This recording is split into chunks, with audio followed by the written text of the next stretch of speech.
One of the things I think a lot of people need to understand is we aren't a museum piece. The Inupiaq people are a living people and a living culture. Even though we're in northern Alaska, which covers this vast area from Nome all the way over the Canadian border, is that there's this extreme value of interconnectedness and interdependence. It's a hunting society, a gathering society from thousands of years. This is what creates our culture. That special relationship between humans and the natural world and the animals, and that it teaches you how to have a society that doesn't do too much harm to the world. Love and respect for nature, for one another, for our elders. Very, very fundamental value, key to life. Our values are something that bind us all. The importance of sharing with one another, the importance of spirituality, and the connection to the land, our traditions, how we hunt, sharing of stories and songs and dances. I'm Inupiaq. I'm from the Arctic Ocean. I am Inupiaq. It's very important to me. It's who I am as a person. And we're very proud of who we are, and we want to continue that.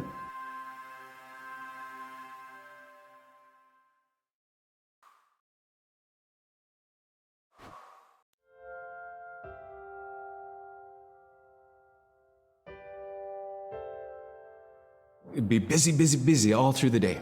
You get up and you just go right to work, right to work. There's always something to do. There's never any idle time. The only idle time we had was after we eat and before we go to bed. One of the older people would be relaxing, laying down there and saying, it'd be really nice to hear a story. And then just organically, someone would just start telling a story. Storytelling for the Inupiaq people is very important because it not only created that sense of community, but is a way to pass on wisdom to the next generation. It was like TV, It was just like, it was as good as any movie you've ever seen. And the storyteller told it so clearly that it was just as powerful as any of the greatest movie blockbusters you've ever seen.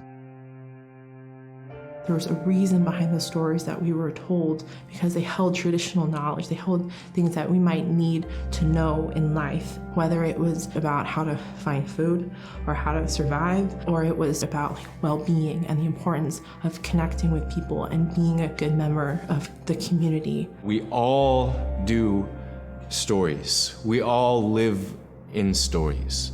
We all tell stories to our friends. And they need to be told. They need to be heard.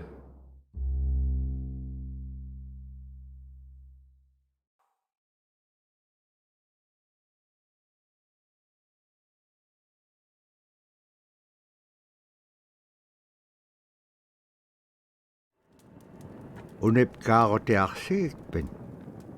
Taalaqanilaqannasuk unipkaaqtuaq qaaviuraqama. Niveaqsiaqarualuguuq iñuuniaqaniqsuq angayuqaagamani. Sumiteemma. Niveaqsiaqarualuq amuniallatuneqsaq. Aasiisuraqallavluni supayaanik.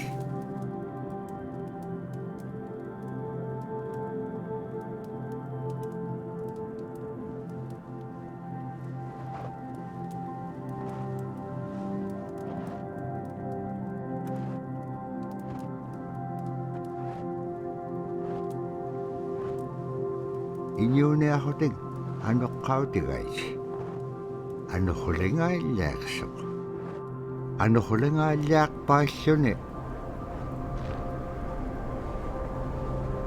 Kisaimma paniqnialiaqsivut. Niviaqsiaqalualuk kisaimma isummeqtoq.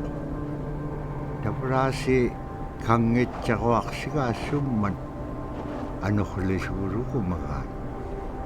Summan ano hulingailiaqimagaan tapuraasi kangitsaquaqsigaassuummat ano hulisuuluqumagaan.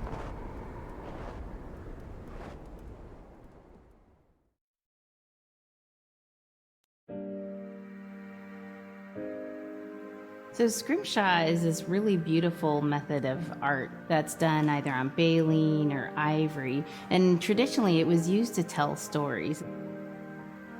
Each etching is telling a story of some event. Caribou hunting was taking place. This is what was going on. War began around this time, and so it sort of gives you a timeline of history through etching. An elder or the person who carved it would literally be able to read the scrimshaw story. They're like reading a book, in a way. A lot of the storytelling traditions would be things that after the storytelling was done, we'd just rely on the next person telling it. And so scrimshaw is a very important way for Alaskan Native people to record their history.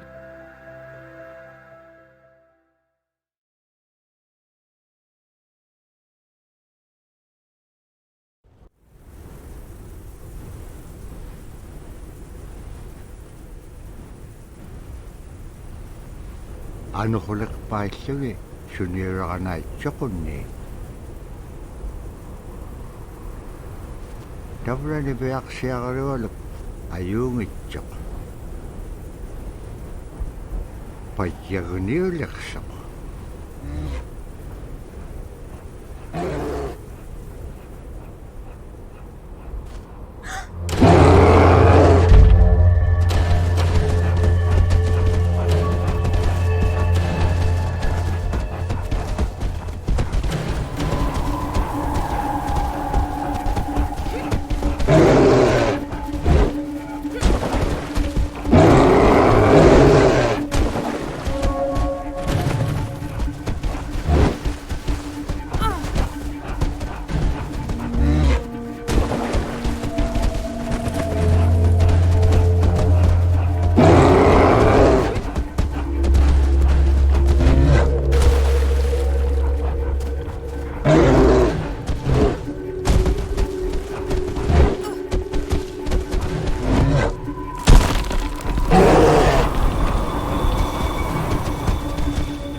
Toqutawayaqtoq kisimriumi arraannapqangapiaqtoq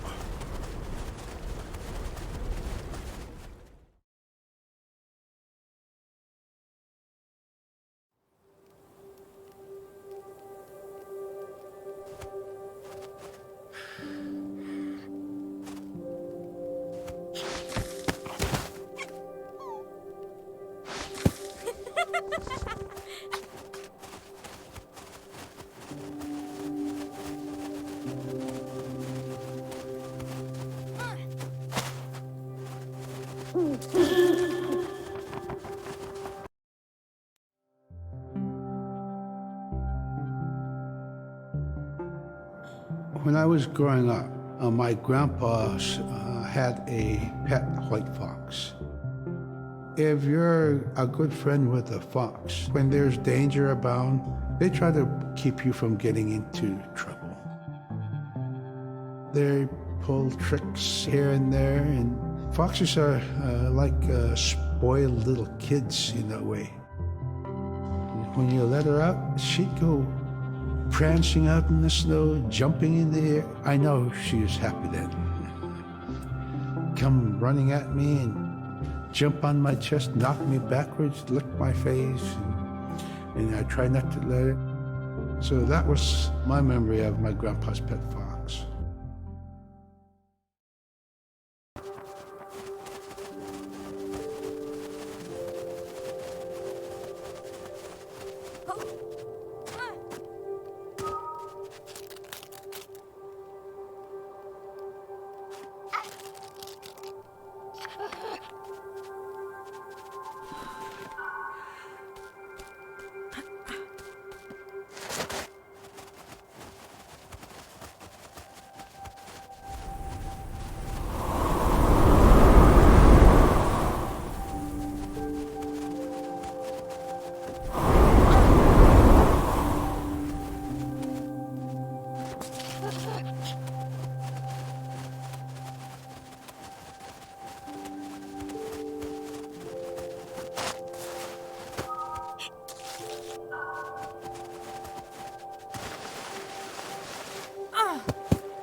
Caribou was, it provided for us in many ways. Our clothing in those days was made of all caribou skin.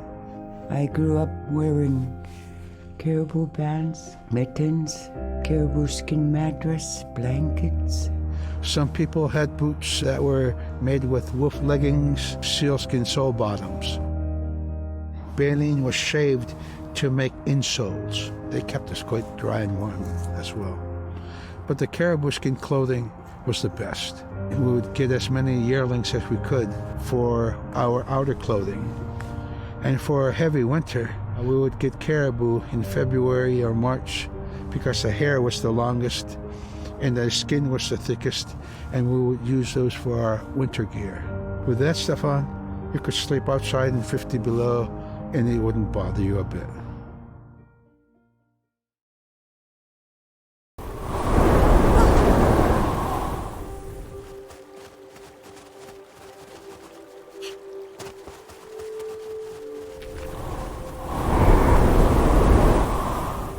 Niveaksiagaroluk kangersingarok supayat ikayok taqaqanivlugut. Allaavluni taam natterigan niaq. Sivuneqsip kangaga niveaksiagaroluk qanutun peqpaganaqtilaangat tamatkua ikayok tauruat.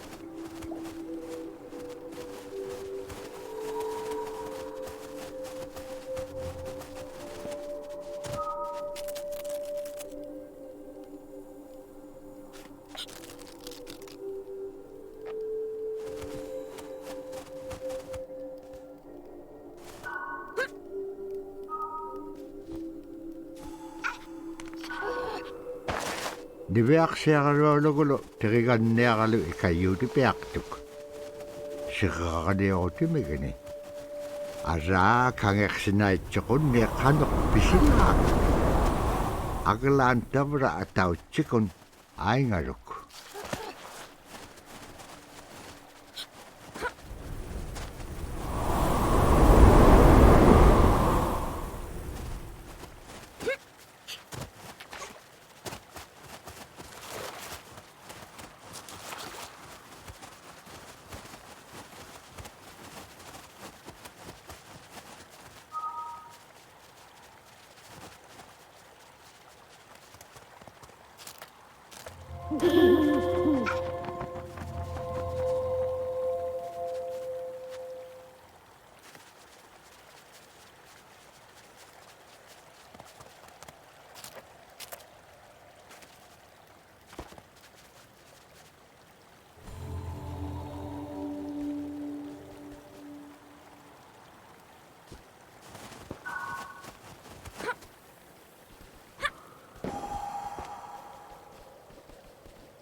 Sila is the weather.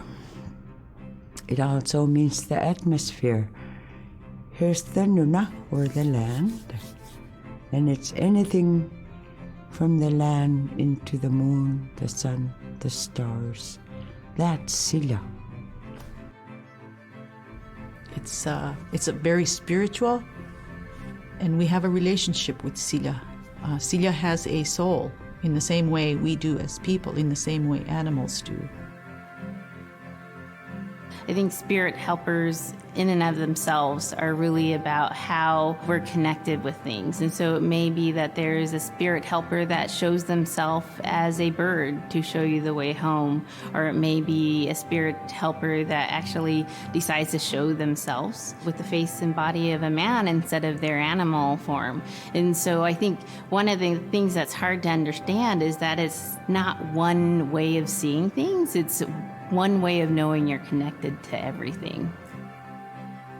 We've always had that spirituality of everything around us. It's the interaction you have with the air you breathe, the ocean that you gather resources from, the rivers from which you gather fish, the tundra from which you pick berries, the animals that give themselves. It's all of that.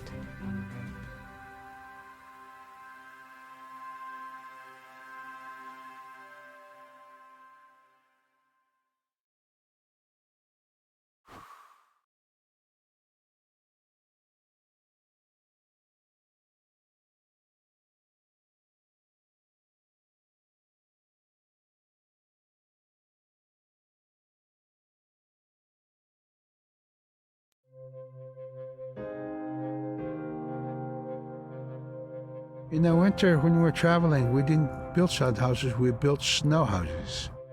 In Canada, they call them igloo, but here in Alaska, we call them apuya. We'd do a day of travel, and then we'd make a apuya. The next day, my father would set traps, spend the day there, rest the dogs, give them something to eat, and then the following day, we continued to the next place.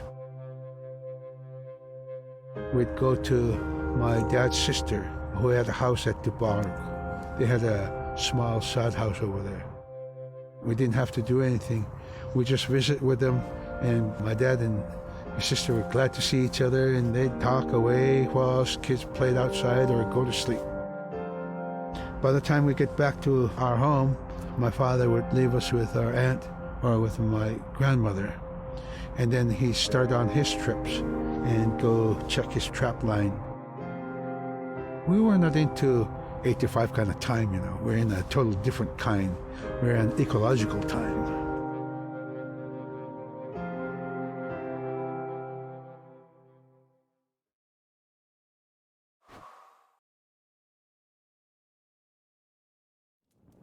Iveaksiaruolu tikitka aimarpini. Agalan maluunaqsingamaraq.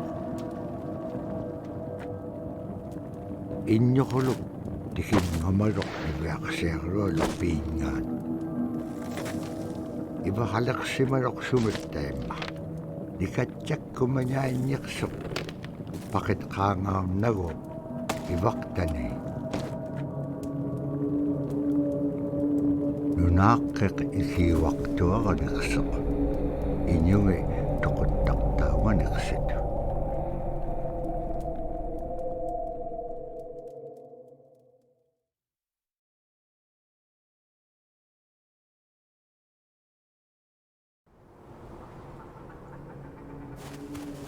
Niveaqsiaruolu uppiringitka tautuktani.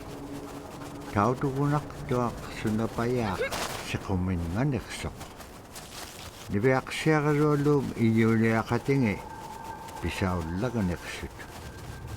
Qanuqimña anuqulaqpallqiñam tainnaqumiñaitka.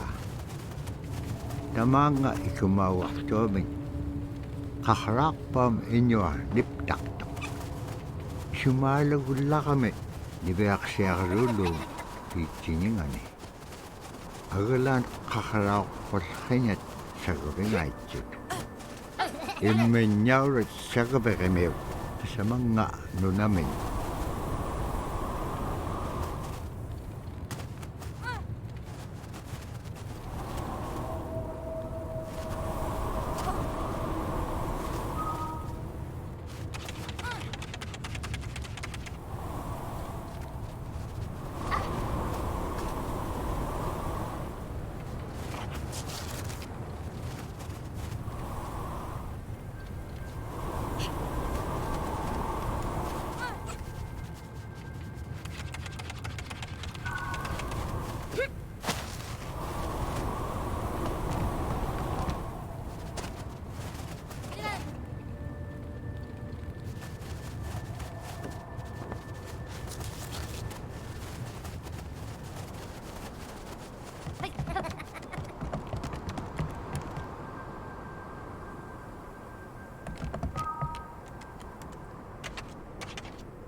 Haikuin tutiing.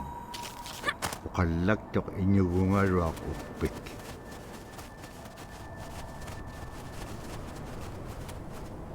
Qanuquma ilisimaneqpanga. Isumullaktuq niveaqsiagarualuk. Qanuq kiitapura qaunugingagikpen. Qillautika piigupku. Ikayoquniaqalluarikpen kimun tainna nunaaqqiq. Sabaqitilanga.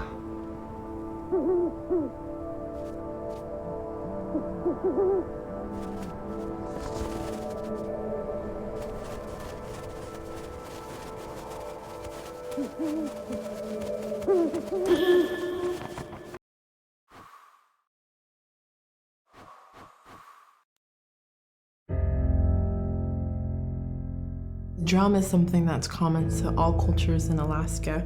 All cultures have a drum that may have some stylistic differences or differences in the materials that it's made, but it's still a recognition of life and vitality. And the drum mirrors the heartbeat. And when you continue drumming soon, it will be in line with your heartbeat, because that's what it's supposed to be, the heartbeat of the community, and it symbolizes vitality.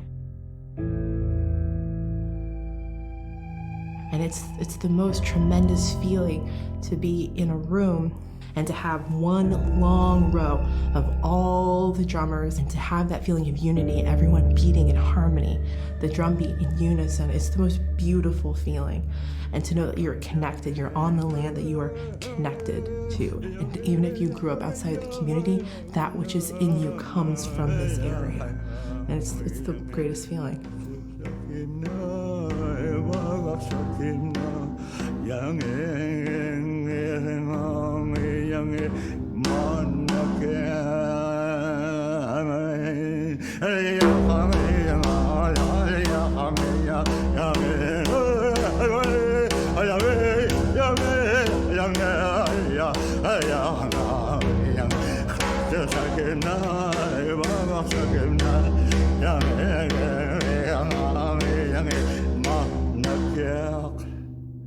Man, I went at it and look what happens. Oh.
Kaya rarak tuat ni veak siagro lo kakit.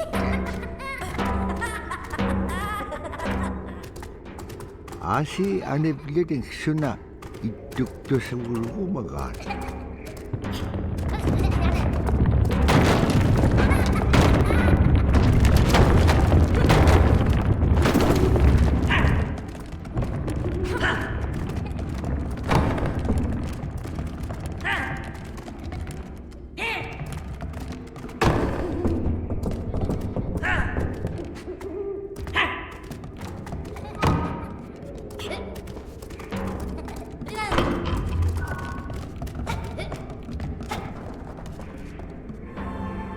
Ibeak siya karolo sabat ko may akalawit imaynyaw rat pakit ka ukyo kayaw tinga.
Ibeak siya karolo kutingarok kayaw delegaho ni.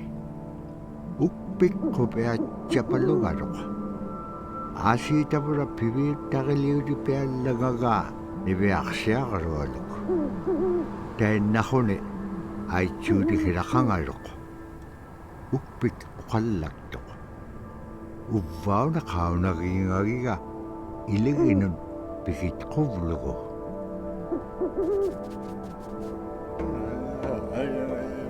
Yeah.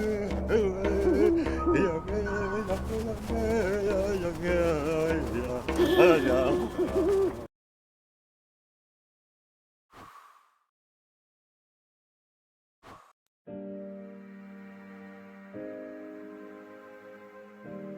bola is what we call kilamitang. And the kilamitang is made out of braided sinew tied out to some heavy bone which you could twirl. In my case, we're catching ducks. When we're out whaling, sometimes the ducks start flying. And they're good for duck hunting. You know, if you're a whaling crew, you can't make too much noise. So you can't use a shotgun for getting some duck soup handy, you know. So bolo was a really handy weapon to use for catching ducks. You know, the ducks fly in, you throw it up and tangles up the bird, and down they go.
Sobrang na igilehotek.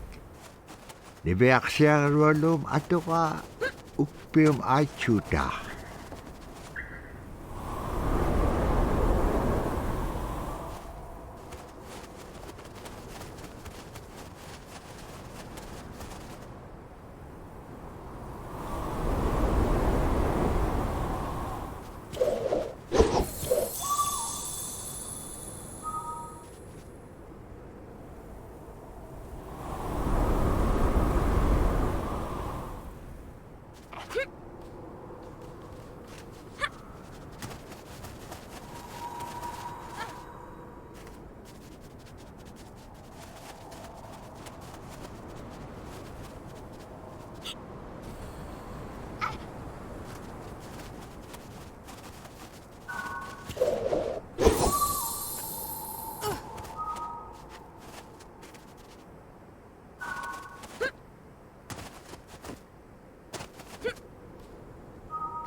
Sila tane nunakingata inyukuluk kasuwag.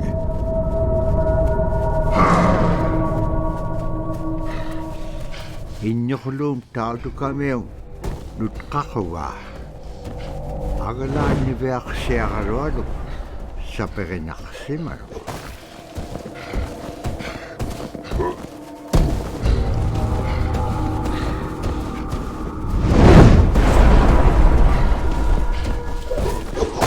Kinalip sabi ak doktor kami kilamitaw.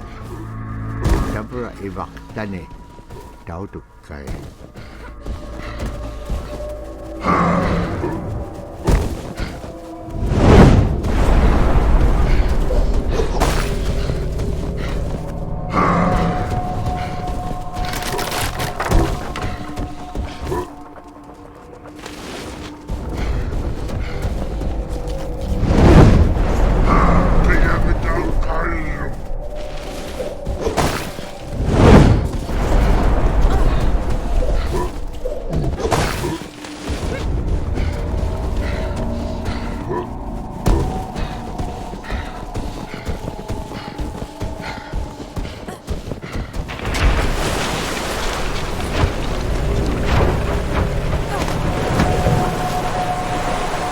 Annap khaslik kalwaktuk agalan igilaw ninga si kakanaksisi nyaktuk.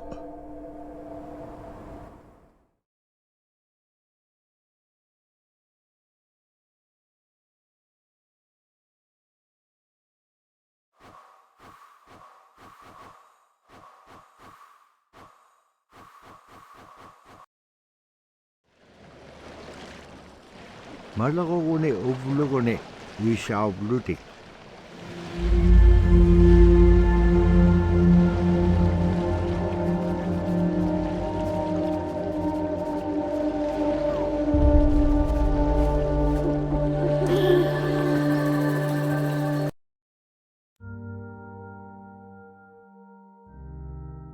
The scaredest I've ever been, I was 12 years old.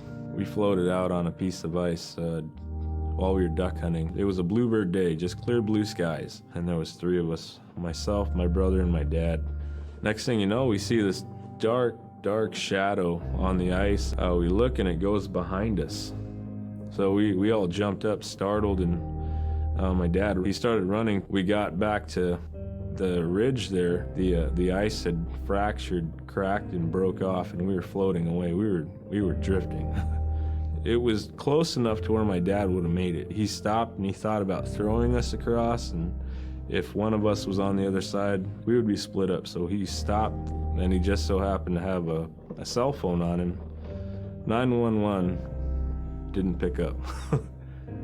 That's the worst feeling in the world right there. 911 did not pick up. So he left a message because they record their calls. Once he had relayed that information, his cell phone died. That was the scariest moment I've ever had in my life. We were floating away and I thought we were left for dead. He kept calm during this situation. He's bringing out everything positive in this case. You know, I'm crying, my brother's freaking out. It went from clear blue to dense fog. Within a couple hours, we heard the chopper flying around, so they must have gotten our message. We thought we were saved, and then the chopper sound went away. So we lit some of the sled on fire. It's plastic. We thought black smoke in the fog would create some kind of marker. Chopper pilot had mentioned when we got rescued, you could see a glow in the fog, and he slowed down there, and sure enough, as soon as he slowed down, we got within visual. That was definitely the scariest moment of my life, was floating away and not knowing what the outcome was going to be.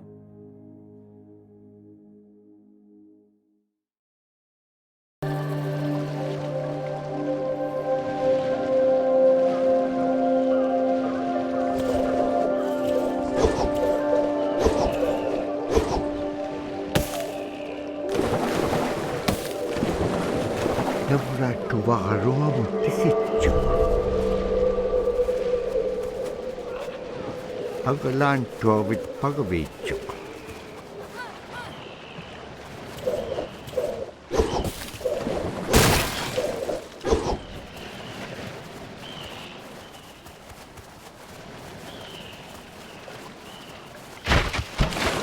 Siku nalunak tok anok igilakaniyak tilanga.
Pisasa ko may akalugon nanok ang nagkubit. Pinatita ka bityo. Kakame nanok di ka tsalaytyo.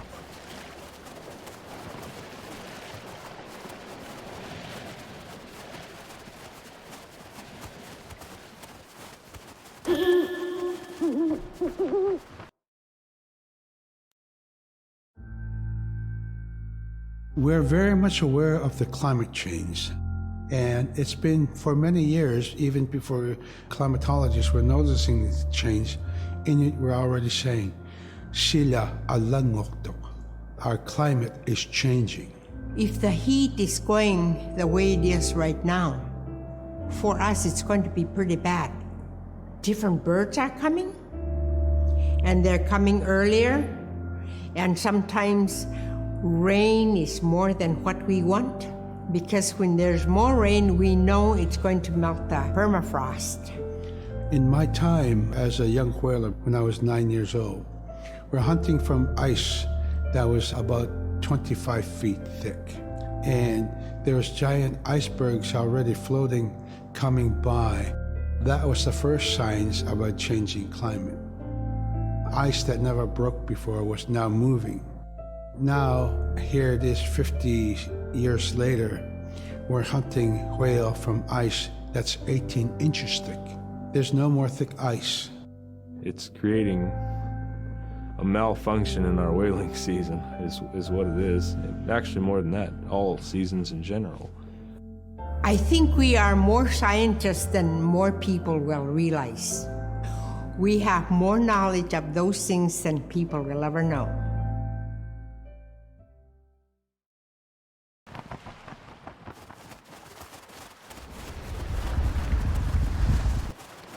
Agalan naman na adlaw.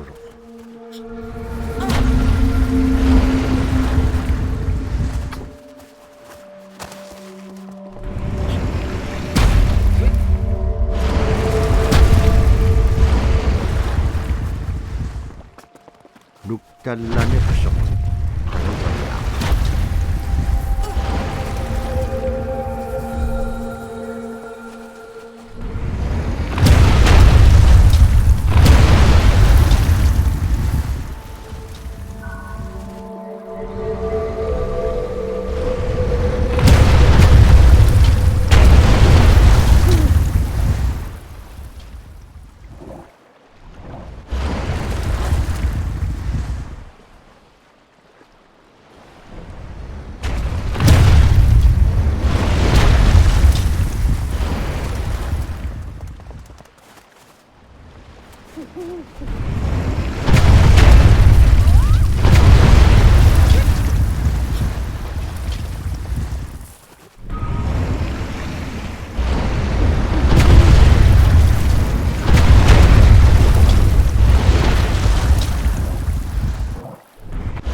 My brother was out seal hunting. He got attacked from behind and managed to grab his knife and save himself.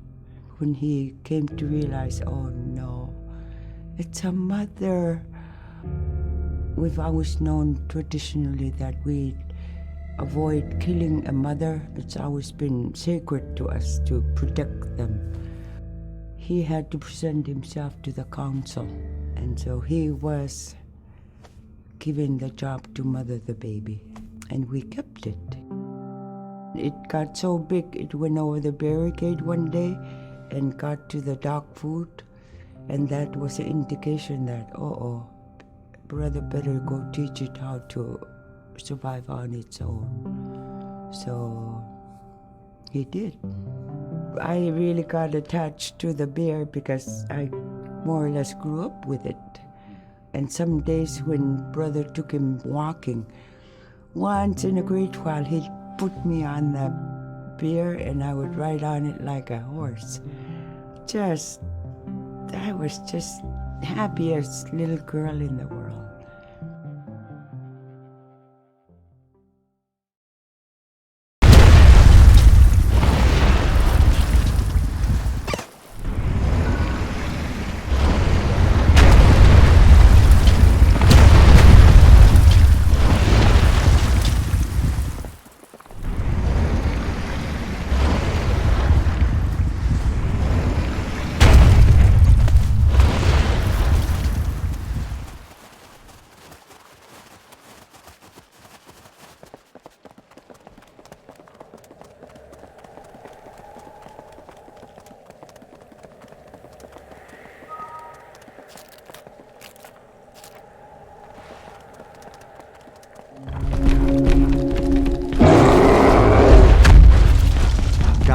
Tikisyakkak nannupsitlanga. Asi piyumagilipiksyuakay. Tikisyaktuak.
Dabra an nagkaluaktuk, agalan ilitsugiruk. Ang sabiak silangan nunang atimik ini.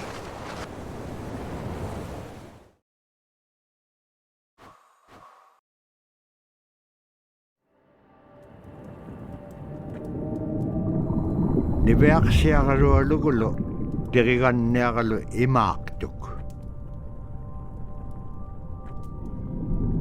Asi takayom ang alat kaksibilyawik. Takayom igukay kairusungin yun pugtakpaw. Ara kanuhurik tema ipingit pag.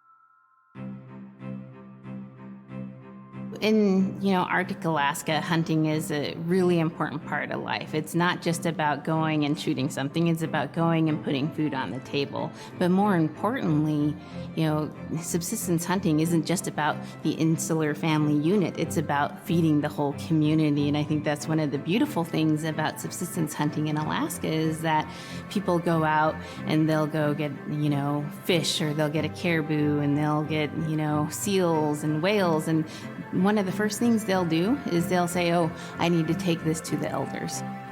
This isn't just about one individual surviving or one family surviving, it's about the whole community. We didn't just go out and kill and put in a freezer. It's like a ritual that I learned from my parents. It's all about relationship. I don't know. I think there's a lot of camaraderie involved, and just being out on the land or being out on the ocean. It's like getting back in tune. I'd rather be out there. To me, once I go out there, it's the world that I learn from.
Now we spend all our time out in nature. You get very intimate with the world. And over time, if you're living that life, you start to sense that everything has a spirit. There's a consciousness in everything. Everything is alive. If everything is alive, then we want to respect it. And if we're going to use it, we want to use it respectfully. What I try to tell my nephews and nieces, you know, you love to hunt, you have to take care of the animals that you catch, preparing the food and eating the food that you catch. Water provides you.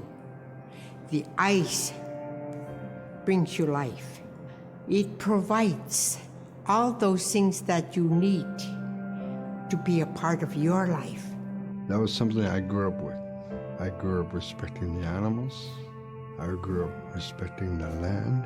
And that, to me, that is why we as Inupiaq, as an Inupiaq culture, as an Inupiaq people, is why we're so successful.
I think most central to the ideology of the Inupiat is the idea of sharing. Being able to feed the community, feed others. That's why we hunt. You know, in the old days, that's what you needed to survive, you know. The sharing is important because it's how the community survives together collectively. We just give.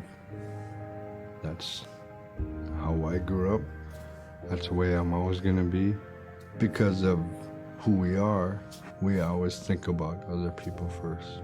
If our people didn't share in the old days, we wouldn't have survived in this harsh, climate, environment.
Nibeak siya lo terigan niya kalo shuvlo kaik akabigom kingamigom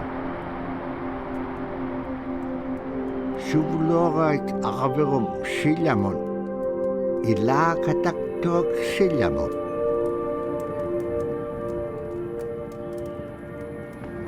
tipine kaik sanganot nunaken.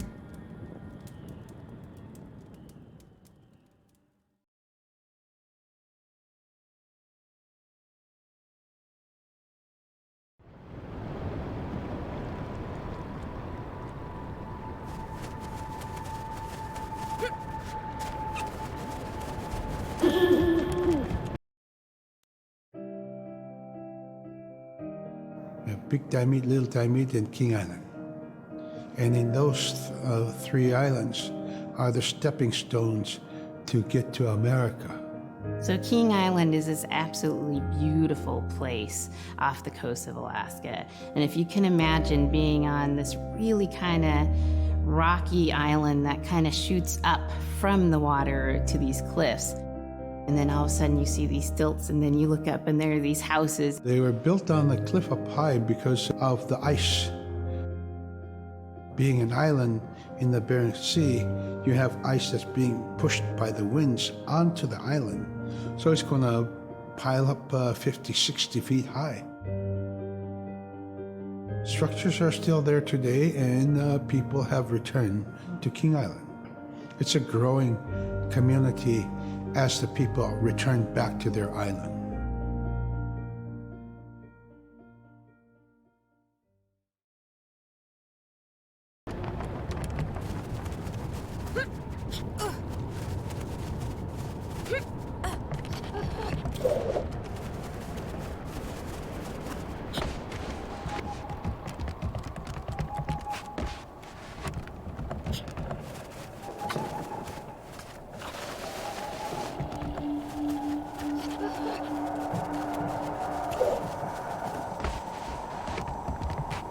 nam na nunakek inyit kingay nyeksak. Dahil naptak pingabulugo, ibiak siya karolum ay makabiyatun.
Kigo kayat kaumak titkat nunakek.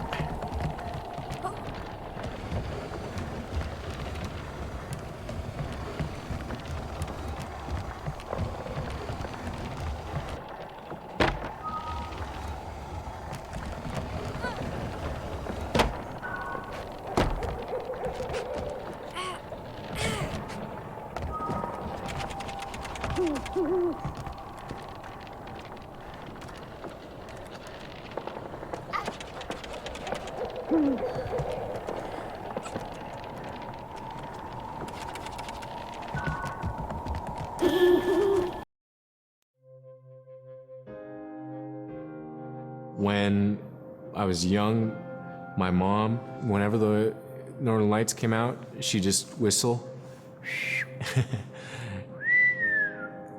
Boy, they come alive. Just keep whistling and that aurora will, just like, you can almost hear it. And then she explained to me a little bit later that those are children, and children who've passed away when they were children. You don't want to draw them in too much, is what she said, because then they could play football with your head, play Eskimo football, and that's what they want to do. They're always playing, those children up there. Don't play out without your hood on. If you don't have your hood on, the aurora person is going to come down and chop your head off and play ball with your head. It wasn't like they were trying to do bad, or it was like a scary story or anything like that. It was just, that's how it was, that's what it was.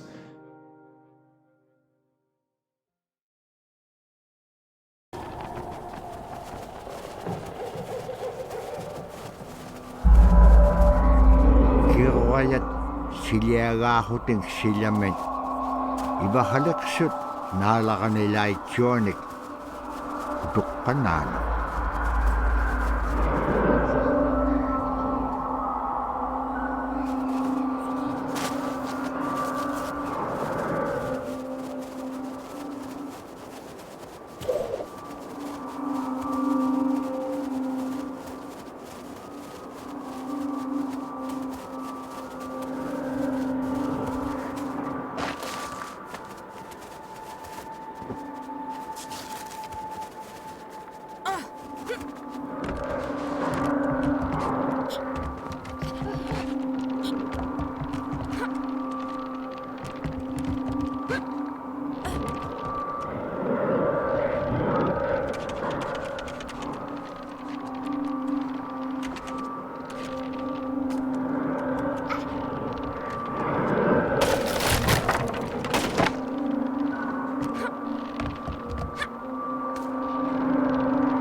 In the month of November, there's no sun.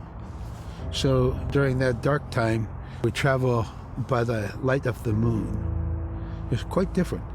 Everything was silver and black. Toward the horizon, we could see where caribou are because their body heat flowing upward, and we could see it glowing in the moonlight against a dark horizon where there's no stars. If somebody yelled, you could know who yelled from where the sound came from, but specifically where that cloud of their breath went up and it glowed in the moonlight. So that was a good time to travel. It was very surrealistic. And so things that were dark objects look very close, and white objects look very far.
siagarualuulo teriganniagulo qatqimmatku imnaq agneqpakimnia suangasipsaaquni tingal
teriganniaq allanngorruni makitqissaq naagga taannaittuaq atalamik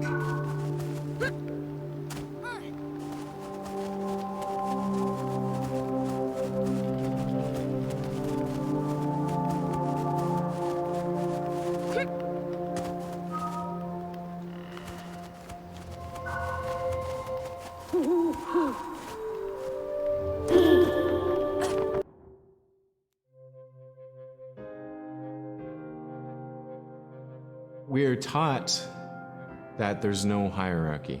It's not everything else and then man, humans on top, and they're separate from everything. We're taught that everything is equal and that all the animals have a human form or can be seen in a human form. And so they have just as much or more intelligence. In fact, have a lot to teach people. And so that's how these transformations can happen. It's if the animal wants you to see it in its human form. There's a story where a man comes up to an ice hole and then realizes there's another man in his parka that's got stuck in the net, and is just stuck like that. Oh, can you let me out? Please help me, And so then he lets the man out, but then realizes that was actually a seal. That was a seal man. And just because that seal wanted that help, that seal allowed itself to be seen in human form.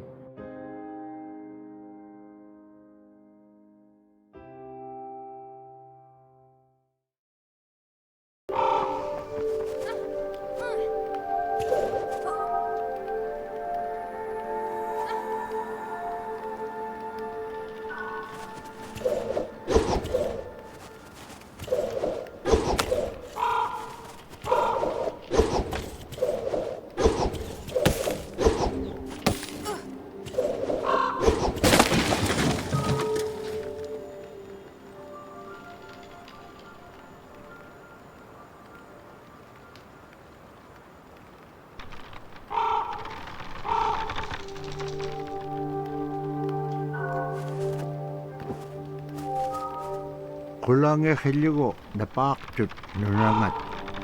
Dirigan niyang kinyaktit kay kanutut pagpaganak tilang isuli ikayuy rod ilit kutchich.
tohologit sulleqaat ilitsatik libiaqsiaqarualuullu teriganniavulu akiiligaak inñoquluk inñoquluum tavra iñuusia isuhulitsoq.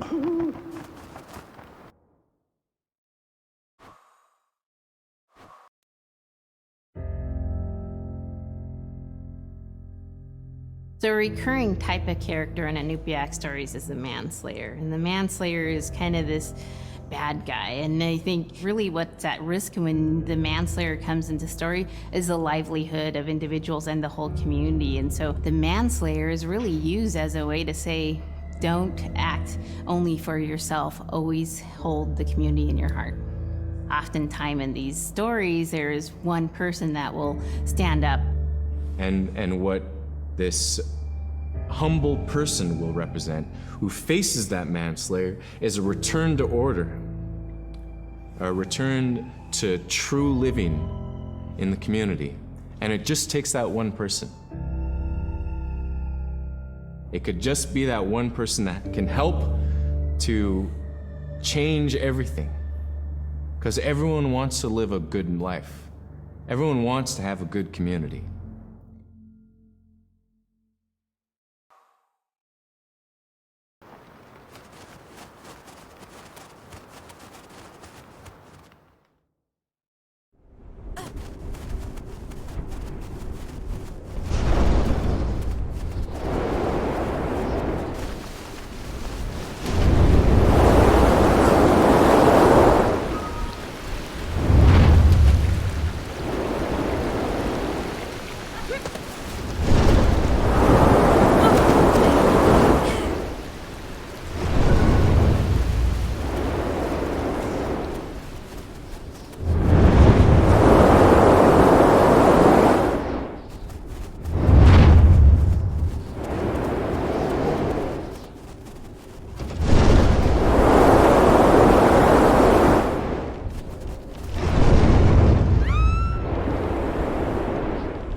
Niveaksiaqarualum kangitka ivaktane inyuk pasuumaroq ulimaktuahalu apun siamittaqaqanaqa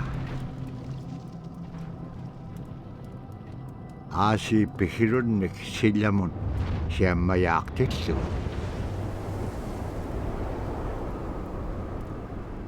siammayaaqtinmaung apun anuqimakkuaqariga aasi aganiroqtillugu tungaanun niveaqsiaqaruallum aimaaqavianu tavura kangitkaa summan aganiroruutilaanga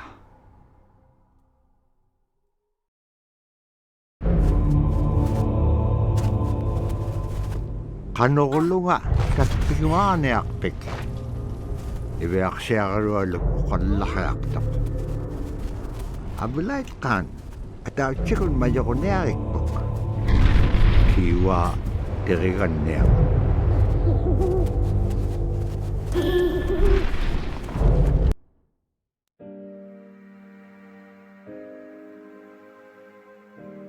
With regard to the environment, the blizzards have been one of the key elements that have impacted the survival of people, especially in the hard winter. We know a blizzard is coming when the moon is starting to get fuzzy. We also look at the stars. When the stars are twinkling fast, we know a storm is approaching. We look to the clouds in the sky to give us a direction the storm is coming from. We learn these as children by observing weather on a daily basis.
mayok tua kanela kami kanganon inyuk pasum.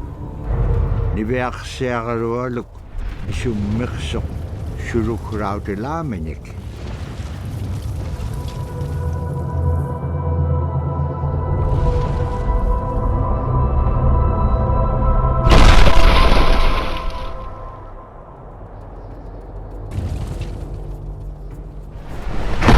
Kumanyaku kupiak ulimau ta.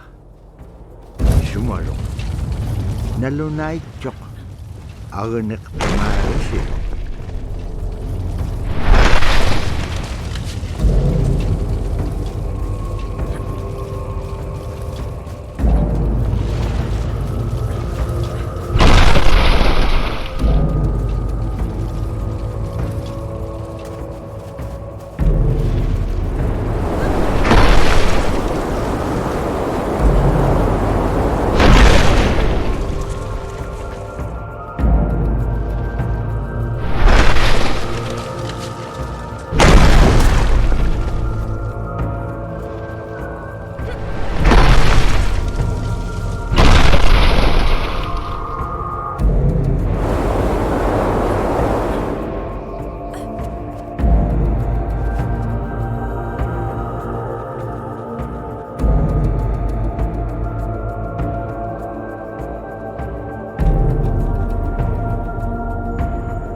Palera magtikinyak tua ulimautek pak. Tiyo maung ulimautek pak akralik tuk nat kayakatahutek. Inyuk pasum malikatalo ka angulait ka o kilablo ne.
Niveaksiagalualak utettoq aimaaqarvik minun.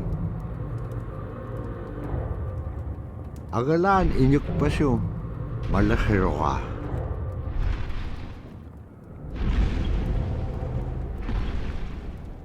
Uqahune ulimautiga qairrung.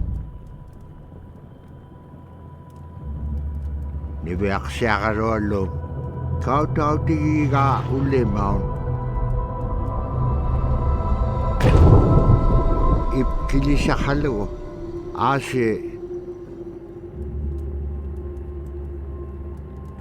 milloqsautipilugu inyukpasugumun. Quviatjakpailluninyukpasuk ilaqtoqqaahuni aturraqsiroq. Kunuksaayuka haangeanga ulimautiga qailliga ulakulleangea aniyubi isiga kisimearea kinyatpaten.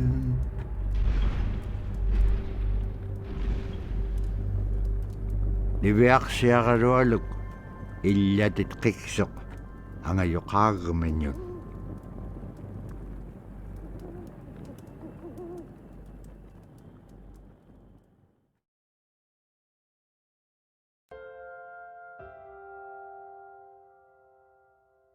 With the story of Kunuk Sayuka, told by Robert Cleveland, it's just a masterwork. It's a well-known story among the Inupiaq people, and in our case, of producing a video game that really reflects Indigenous heritage. It captures the imagination, and it's something that you have a very specific kind of task to do.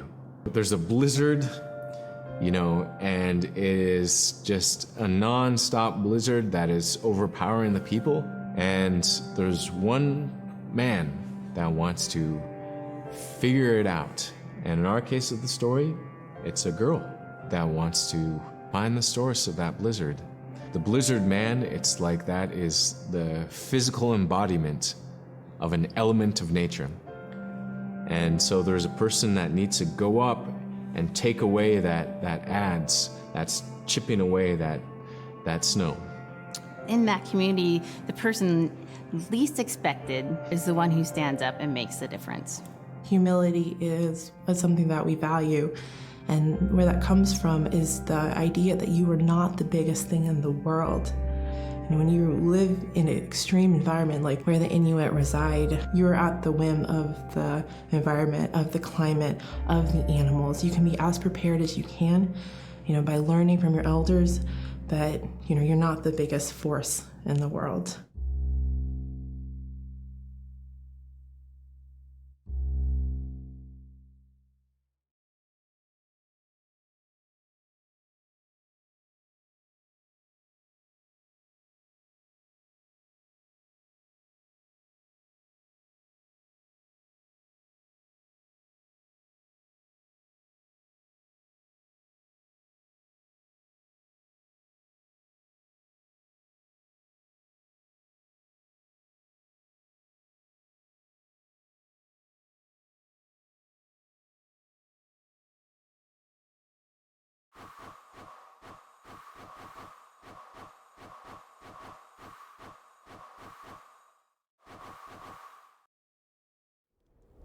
Teriganniam nukatpiam uqallautigaani viaqsiaqalualuk. Ilaannin iñuuniaqaluaquvit, aullangagaluaquvit, aisuliquvit itqaqsaqaginga.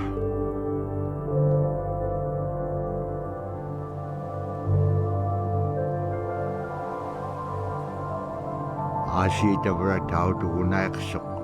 Tatpaunga taaqtuamun silamun.